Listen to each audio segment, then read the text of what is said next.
তোমরা যদি ব্যবসা করিতে আসিয়া থাকো, আদান প্রদান ক্রয় বিক্রয়ের প্রশ্ন যদি তোমাদের প্রধান হইয়া থাকে, তাহলে ক্রয় বিক্রয়ের নীতি অনুসরণ করো।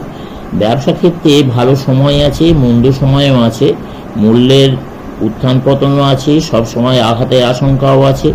ব্যাপারটি দর্পণে মুখ দেখার মতো। তোমার মুখ প্রতিবিম্বিত হইল, মুখভঙ্গি করো, দর্পণেও মুখভঙ্গি দেখা যাবে। তুমি যদি হাসো, দর্পণও হাসিবে, তাতে হাসি প্রতিবিম্বিত হইবে। ইহাই ক্রয় বিক্রয়, ইহাই আদান প্রদান। আমরা আবদ্ধ হইয়া পড়ি। কি প্রকারে আবদ্ধ হইয়া পড়ি? যাহা দিই তাহার জন্য নয়, পরন্তু যাহা আশা করি তাহার জন্যই। প্রেমের প্রতিদানে পাই আমরা দুঃখ, ভালোবাসি বলিয়া নয়, পরন্তু প্রতিদানে ভালোবাসা চাই বলিয়া। আকাঙ্ক্ষা যেখানে নাই, দুঃখ সেখানে থাকে না। বাসনার অভাববোধই সকল দুঃখের মূল। সফলতা বিফলতার নিয়মে বাসনা সমূহ আবদ্ধ। বাসনা অবশ্যই দুঃখ আনিবে। সুতরাং প্রকৃত সফলতা, প্রকৃত সুখের শ্রেষ্ঠ রহস্য এই, যিনি প্রতিদান চান না, যিনি সম্পূর্ণভাবে নিঃস্বার্থ, তিনি সর্বাধিক কৃতকার্য। কথাটি হিয়ালি বলিয়া মনে হয়। আমরা কি জানি না প্রত্যেক নিঃস্বার্থ ব্যক্তি জীবনে প্রতারিত হন, আঘাতপ্রাপ্ত হন? আপাতত তাহাই বটে। যীশুখ্রিস্ট নিঃস্বার্থ ছিলেন, তথাপি ক্রুশবিদ্ধ হইয়াছিলেন, সত্য বটে। কিন্তু আমরা জানি যে এক মহান বিজয়ের কোটি কোটি মানুষের জীবনকে প্রকৃত সাফল্যের কল্যাণে মণ্ডিত করবার জন্যই তাহার এই নিঃস্বার্থপরতা।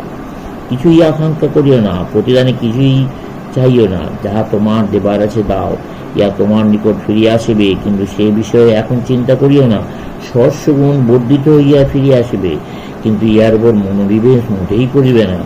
দানের শক্তি লাভ করো, দাও, ব্যাস, সেখানেই শেষ। শিক্ষা করো, দান করিবার জন্যই এই জীবন। প্রকৃতি তোমাকে দান করিতে বাধ্য করিবে, সুতরাং স্বেচ্ছায় দান করো। শীঘ্রই হইউক আর বিলম্বই হইউক, তোমাকে ত্যাগ করিতেই হইবে। যাহা দেব তাহা দিতেই হইবে। তুমি এই সংসারে আসো সঞ্চয় করিবার জন্য, মুষ্টিবদ্ধ করিয়া তুমি গ্রহণ করিতে চাও, কিন্তু প্রকৃতি তোমার গলা টিপিয়া তোমাকে দান করিতে বাধ্য করে। তোমার ইচ্ছা থাকুক বা না থাকুক, তোমাকে দিতেই হইবে। যে মুহূর্তে তুমি বলিবে আমি দিব না, সেই মুহূর্তে আঘাত আসিয়া তোমাকে দুঃখ দিবে। এমন কেহই নাই যে পরিণামে সর্বস্ব ত্যাগ করিতে বাধ্য না হইবে। এই নিয়মের বিরুদ্ধে যে যত বেশি সংগ্রাম করিবে, সে তত বেশি দুঃখ অনুভব করিবে। আমরা ত্যাগ করিতে সাহস করি না বলিয়াই প্রকৃতির এই বিরাট দাবি বিনীতভাবে মানিয়া লইতে স্বীকার করি না বলিয়াই দুঃখ পাই। ধরো অরণ্য লোপ পাইল, কিন্তু ইহার ফলস্বরূপ আমরা সূর্যের উত্তাপ পাই। সূর্য সাগর হইতে জল আহরণ করিয়া বৃষ্টি ধারারূপে বা প্রত্যর্পণ করে। তুমি আদান প্রদানের যন্ত্রস্বরূপ, তুমিও দান করিবার জন্যই গ্রহণ করো। সুতরাং প্রতিদানে কিছুই চাইও না। যতই দান করিবে, ততই সব কিছু তোমার নিকট ফিরিয়া আসবে। যত শীঘ্র এই কক্ষটি বায়ুশূন্য করিবে, তত শীঘ্রই ইহা বাহিরের বায়ু দ্বারা পূর্ণ হইবে। কিন্তু সমস্ত দরজা, সমস্ত ছিদ্র বন্ধ করিয়া দিলে ভেতরের বায়ু ভেতরেই থাকিবে, বাহিরের বায়ু কখনো ভেতরে আসিবে না। ফলে ভেতরের বায়ু গতিহীন হইয়া দূষিত ও বিষাক্ত হইবে। নদী অবিরত সাগরের মধ্যে নিজেকে নিঃশেষিত করিতেছে এবং পূর্ণ হইতেছে। সাগরের মধ্যে নদীর নির্গমন রুদ্ধ করিও না। যে মুহূর্তে ইহা করিবে, সেই মুহূর্তে তুমি মৃত্যুর কবলে পড়িবে। সুতরাং ভিক্ষুক হইও না, অনাসক্ত হও।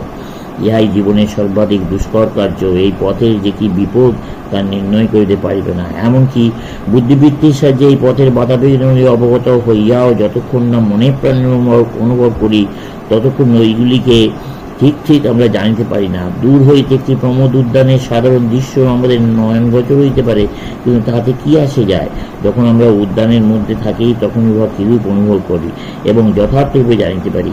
যদিও আমাদের প্রত্যেকটি প্রয়াস ব্যর্থতায় পর্যবসিত হয় এবং আমরা মর্মাহত বিপর্যস্ত হই, তথাপি সকল বিপর্যয়ের মধ্যে আমাদের হৃদয় বৃত্তিকে সতেজ রাখিতে হইবে। এই সমস্ত বিঘ্ন বিপর্যয়ের মধ্যেও আমাদের আভ্যন্তরীণ দেবত্বকে দৃঢ় চিত্তে প্রকাশ করিতে হইবে। প্রকৃতি চায় আমরা প্রতিক্রিয়াশীল হই, আমাদের আঘাতের বিনিময়ে আঘাত করি, প্রতারণার বিনিময়ে প্রতারণা করি, মিথ্যার বিনিময়ে মিথ্যার আশ্রয় লই, আমাদের সর্বশক্তি দ্বারা আঘাতের সমুচিত উত্তর দিই। তাহলে দেখা যাইতেছে আঘাতের বদলে প্রত্যাঘাত না করিতে হইলে নিজেকে সংযত করিতে হইবে। সর্বোপরি অনাসক্ত হইতে এক বিরাট দিব্যশক্তির প্রয়োজন।